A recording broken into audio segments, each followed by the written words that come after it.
the power of right, the power of might.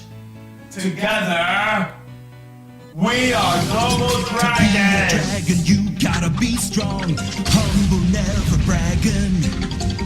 Always fight for right, battling wrong with the power of the dragon. Live the code. We are Double Dragons!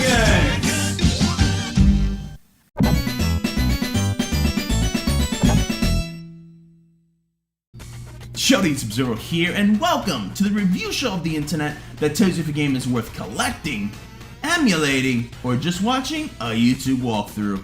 And if you're just tuning in, I'm actually taking a look at the first 3 Double Dragon games on the NES, and eventually reviewing the newest entry in the series, Double Dragon 4, for PlayStation 4 and PC.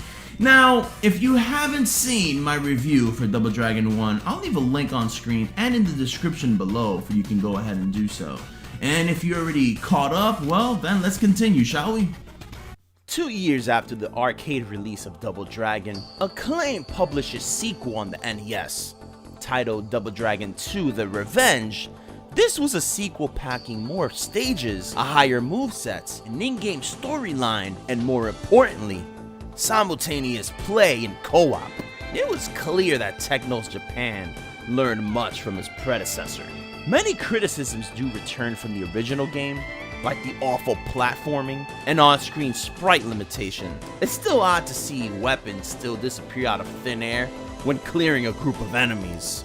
Double Dragons 2 subtitle comes from Billy and Jimmy Lee's thirst for revenge due to finding Marion dead.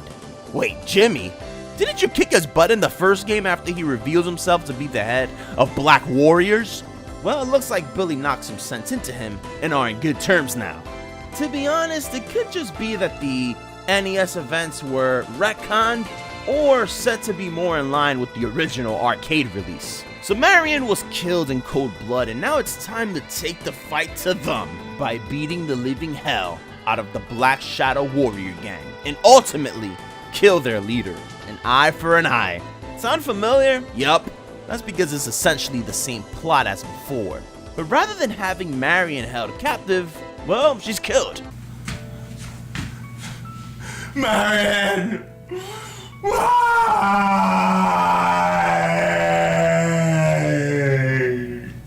Jimmy! Pack the protein shakes! We're getting revenge! It's worth noting, although it sounds similar, this time there's cutscenes before and after each stage. Unlike Double Dragon 1, where if you didn't have the manual, you had nothing to go on between stages or even its conclusion. In Revenge, the brief but effective cutscenes give a sense of direction. Sure, it's not Metal Gear Solid, but the setup for stages are well done. Now, when it comes to gameplay, there's much to talk about. You could punch, kick, hair pull, throw, jump, pick up weapons, and execute special, secret techniques, such as the Cyclone Kick, the Rising Uppercut, and the move you must master to survive this journey of revenge. The Tiger Knee. That's what I'm calling it. The best part though, everything is unlocked from the very beginning, so no more having to beat down invisible goons to gain everything early on. The biggest difference in this sequel are the controls. There's no dedicated punch or kick button this time around. Now, depending on the direction the brothers are facing, will determine the action. For example, if Billy is facing right, then A will act as punch and B will serve as the back kick. If he's facing left, then B is punch, which means A is now the back kick. I heard a lot of people state the controls just don't work well today, but I never felt uncomfortable or awkward with this control scheme. I guess if you're new to gaming, it may end up being a problem, but the way I see it is B and A are directional attacks. The secret techniques I spoke about earlier are a little trickier to pull off. The rising uppercut are performed when either brother is getting up. So say you hit the ground due to a knockdown or landing on your feet after jumping. You then press punch. Again, punch depends on the direction you're facing. The tiger knee, or should I say, the cheese kick, is done in a similar fashion. Instead of pressing the punch, you're hitting both A and B while rising as well. This attack makes just about anyone on the receiving end cry. Abuse this move if you want to live. The cyclone kick just never works for me. I've seen videos here and there on YouTube where the player performs it with ease, but I gave up learning that move years ago.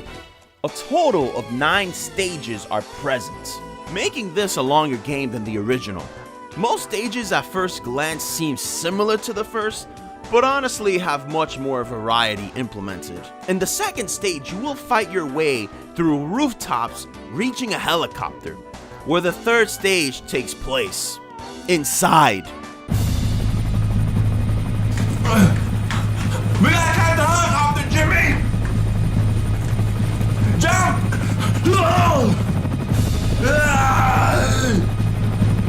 This stage is awesome because as you battle inside, the door opens often mid-flight, sucking everyone outside.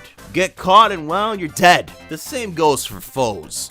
The difficulty in general isn't as high, but while the first game tested your skills in combat, here you will be tested with even more vomit-inducing platforming. I honestly do not understand why they were slapped onto this game. But regardless, they are back, and this time, they want to consume your sanity. Look at this! Just look! I've never played a game with such awful shoehorn segments. I bet first-time players won't have any trouble until reaching the forest and facing the obstacle that is the waterfall. You will die at least once. And this isn't even the worst of Double Dragon's 2 platforming. More of a warning of what's to come later. Infiltrating the elite's hideout will be the ultimate test. Look at this! This is where you will die and memorize the continue cheat code. Yes, you heard me correctly. A continue cheat code. I don't know why the developers chose to do this, but without a cheat code, you will not be able to continue from where you died last. Can you imagine that happening in modern gaming? Want to use checkpoints that we obviously recorded for you? Well, answer this! The final stages will push you to the edge. Luckily, dying isn't as impactful, because now you can enter a cheat code during the game over screen. Speaking of cheats, if you want to start with more lives, start a 2-player B game and kill your brother. With each kill grants you a life. The running theme with Double Dragon, I noticed, cheat is your waifu. And I'm not talking about Kristen Holt. Battles don't prove to be a challenge at all in my opinion. I love how trading blows rarely occur. The striking and combo strings are a lot better thanks to the much improved collision detection. So long are the days of calculating the distance between a foe's face and your leg. Now the difficulty comes from you making bad decisions in battle.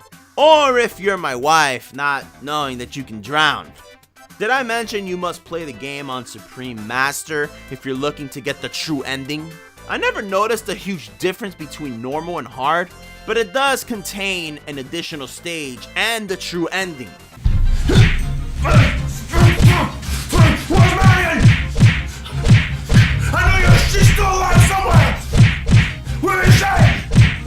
And the final boss. I don't know if he's the Shadow Master, but I'm calling him that. He's nowhere near the level of cheese as the prick with the gun from the first game, but then again, this game isn't as cheap overall, so I'm okay with that. I almost forgot to mention the doppelganger you faced prior to killing Shadow Master. I don't know if they added this fight due to Zelda 2 having a similar duel, but this guy sucks. Guess how I beat him though?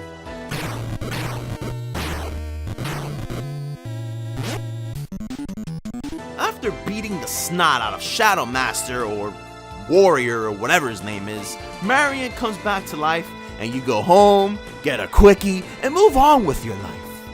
It's as if the lesson to be learned here is successfully getting revenge on someone makes all your dreams come true.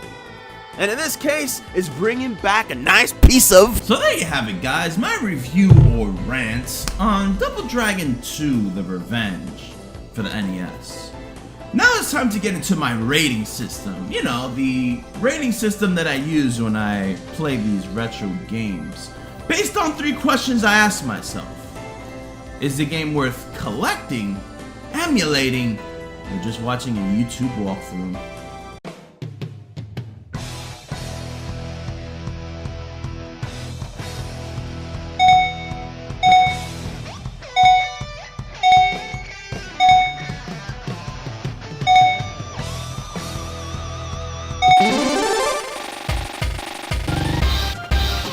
Collect! If you've seen my top 20 beat 'em up games of all time video, you probably know that I love this game. I can't really find anything I dislike. Well, outside of the craptastic platforming.